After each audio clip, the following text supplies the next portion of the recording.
ഓണം, പൂവിളിയിൽ തുടങ്ങുന്ന ഓണം. ഇക്കുറി പക്ഷേ ഞങ്ങൾക്ക് പൂക്കളമില്ല, പൂവിളിയില്ല. ഞാനും ജിഷുവും തീരുമാനിച്ചു ഇക്കുറി നമുക്ക് പൂക്കളം വേണ്ട എന്ന്. ഞാൻ പറഞ്ഞ ഉടനെ എൻ്റെ മകൻ സമ്മതിക്കുകയും ചെയ്തു കേട്ടോ.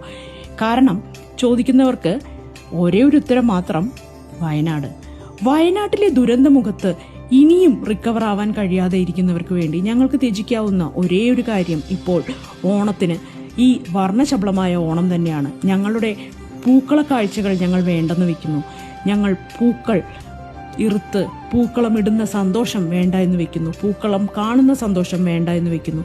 ഞങ്ങളുടെ മുറ്റത്ത് പൂക്കളം ഞങ്ങളെ നോക്കി ചിരിക്കുന്ന കാഴ്ച ഞങ്ങൾ വേണ്ട എന്ന് വെക്കുന്നു. പക്ഷേ ഓണത്തിന് ഇക്കുറി ഞങ്ങൾക്ക് പായസമുണ്ടായിരുന്നു, ഓണസദ്യ ഉണ്ടായിരുന്നു, ബാക്കി എല്ലാ വിഭവങ്ങളും ഉണ്ടായിരുന്നു. കാരണം ആകസ്മികമായി ഈ ലോകത്ത് അടുത്ത നിമിഷത്തിന് പോലും ഗ്യാരണ്ടിയില്ല. അപ്പോൾ ഏതായാലും ഓണം മുഴുവനായി വേണ്ട എന്ന് വെക്കാനും കഴിയില്ലല്ലോ. നന്ദി.